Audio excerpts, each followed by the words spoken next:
When I came home that Sunday afternoon, I knew something was wrong the second I turned onto our street. It wasn't a feeling. It was a fact. There was a sign in our front yard. A big red and white for sale sign, planted right in the grass my husband mowed every Saturday morning like it was a ritual.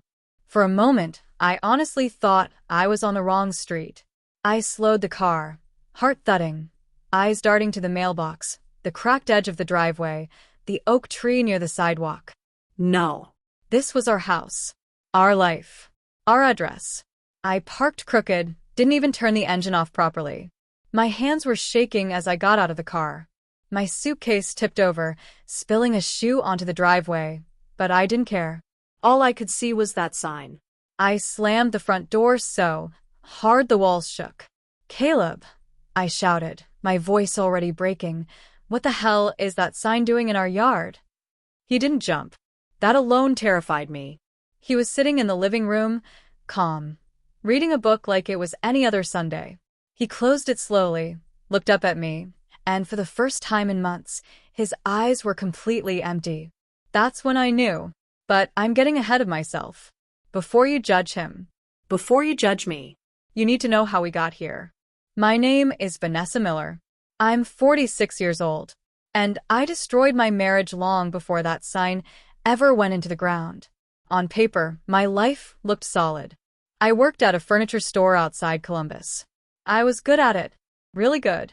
I could sell a sofa to someone who walked in just browsing. People liked me. I smiled easily. I knew how to read a room. And I was married to Caleb Hargrove. Caleb was steady. That's the word everyone used. Reliable. The kind of man who didn't forget to pay bills, who showed up to work early, who fixed things instead of complaining about them. He worked for the Department of Transportation. Long hours. Weird shifts. Sometimes nights. Sometimes dawn. Steel-toe boots by the door. Reflective vest hanging in the garage. He wasn't flashy, but he was good. We'd been married 8 years. No kids together. I had a daughter, Kayla, from my first marriage. She was grown, living her own life. Caleb never tried to replace her dad. He just showed up when needed. From the outside, we looked boring in the safest way. And that bored me more than I ever admitted out loud. It didn't start with sex. It didn't start with love. It started with restlessness. I spent my days surrounded by couples shopping for their forever homes. New couches. New dining tables. Fresh starts. And then I'd go home to the same routine. Same man. Same conversations. Same quiet evenings. Caleb never mistreated me. That's the part people don't like hearing. He trusted me. The first lie I told him felt small. Girls' night, I said one Thursday, putting on a nicer top than usual, a little more makeup. We're going downtown after work. Just drinks. He barely looked up. Yeah, go. Have fun. I remember feeling powerful, trusted, untethered. That night, I wasn't with the girls. I was with Evan. He wasn't special. That's the ugly truth. He was a guy I met through work connections. Confident. Attentive. The kind of man who looked at me like I was new, not known. When I came home late, smelling like bar air and someone else's cologne, Caleb kissed my forehead and asked if I'd had fun. I said yes. And I slept fine. Once you get away with the first lie, the second one is easier. Girls' nights became girls' weekends. Cabins. Trips. Little towns a few hours away. Caleb helped me pack. Loaded my suitcase. Told me to text when I arrived. I started dressing better for hiking trips than I ever did for my husband. And every time he said, "You know I love you, right?" I said it back. That's the part that still makes me sick. I didn't think of myself as a cheater. I told myself stories. I deserved excitement. I felt invisible. Marriage isn't supposed to feel this dull. I didn't realize Caleb was paying attention. He never accused me. Never raised his voice. Never checked my phone in front of me. That made me sloppy. I stopped keeping details straight. I'd say dinner and forget the restaurant name. I'd say the girls and never mention who exactly. Once he asked a little too calmly, "Where is this place again?" I snapped at him. rolled my eyes, made him feel controlling, and he backed off. I thought I'd won. What I didn't know was that he'd already started pulling away emotionally, quietly, carefully, the way only a man like Caleb could. The night everything really shifted, I didn't feel it. He did. I was away again. Girls' trip. I remember standing in a hotel room bathroom, fixing my hair, laughing at a text from Evan. I didn't answer Caleb's call right away. When I finally did, the music was loud behind me. He asked where we were eating. I hesitated. That pause cost me everything.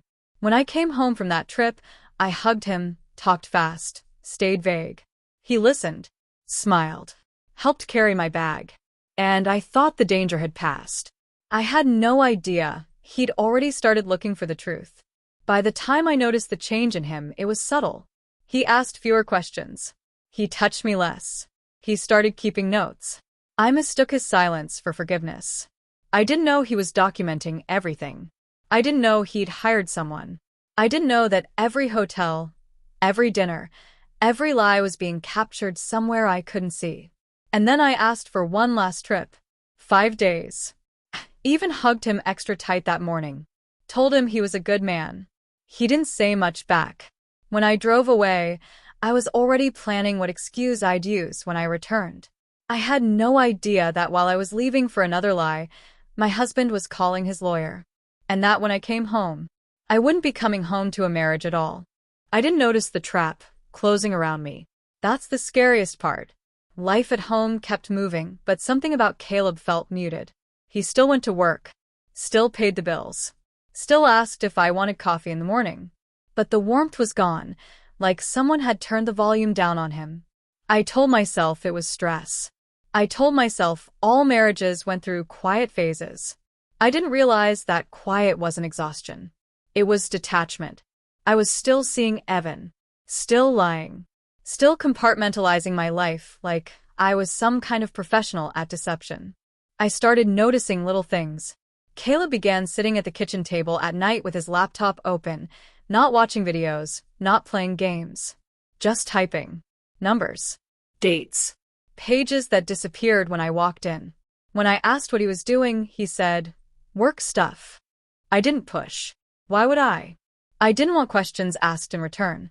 He also stopped asking where I was going. That should have scared me.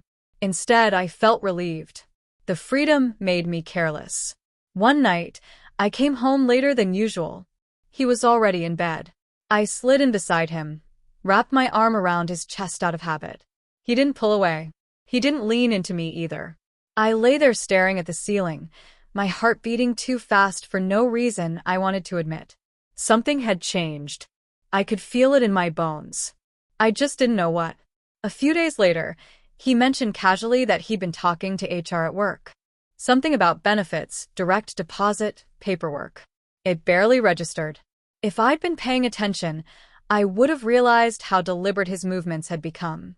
While I was sneaking around, chasing attention, my husband was quietly dismantling the life I thought was guaranteed. I didn't know he'd opened a new bank account. I didn't know my name had been removed from his credit cards. I didn't know my future had been redrawn without me in it. Then came the call that still makes my stomach drop when I think about it.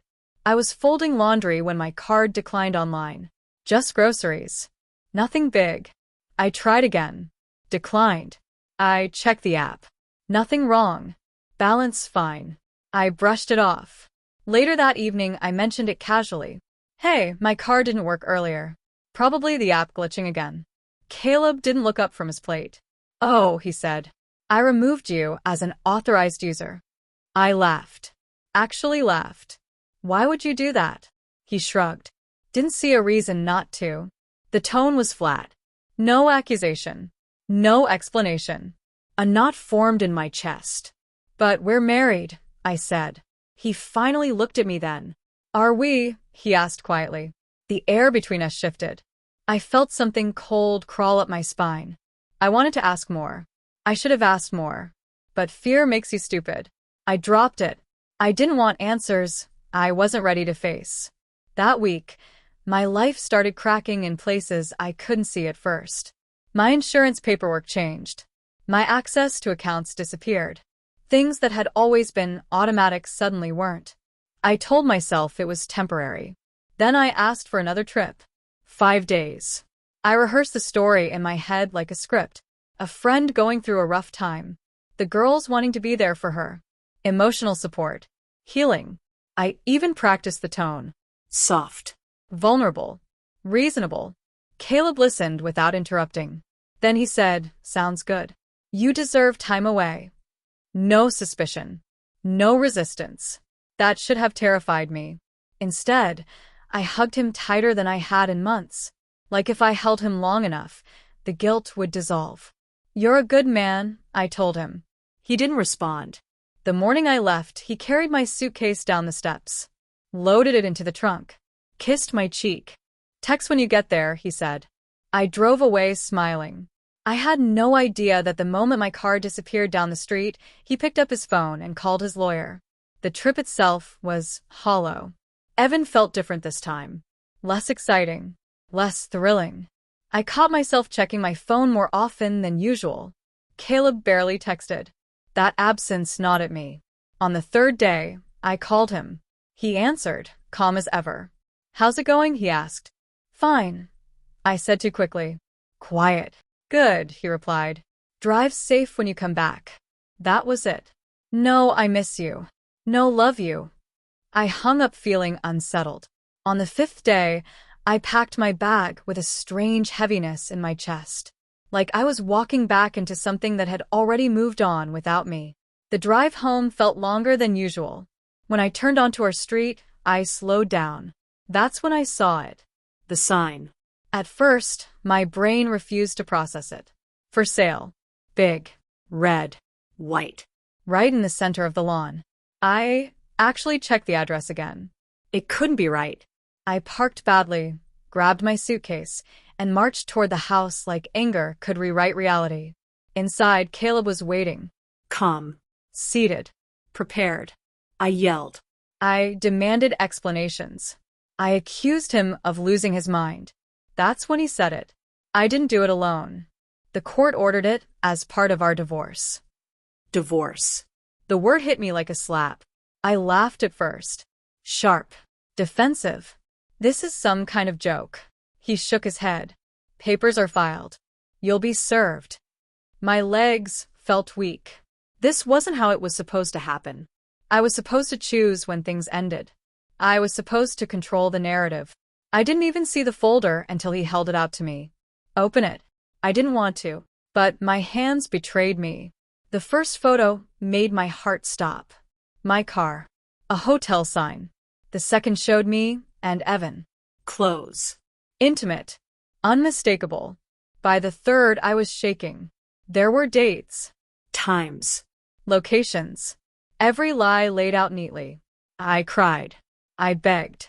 I told him it wasn't what it looked like. Even as I said it, I knew how pathetic it sounded. He didn't yell. That hurt more than screaming ever could. He told me everything he'd already done. The accounts. The insurance. The documentation. The lawyer. When he mentioned the car, the payments I hadn't even thought about, something inside me snapped. This wasn't just about love anymore. This was about survival. Fear replaced tears. Anger replaced guilt.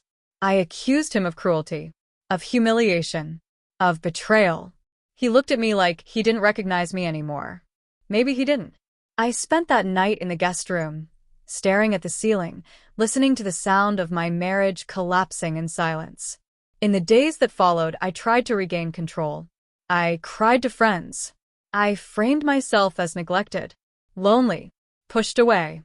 Some believed me, but not all, because Caleb wasn't silent anymore. He was factual, and facts don't bend. When the truth came out, it came out everywhere. Photos, timelines, proof. My story stopped working. The whispers started. The looks. The distance. I watched my social world shrink in real time.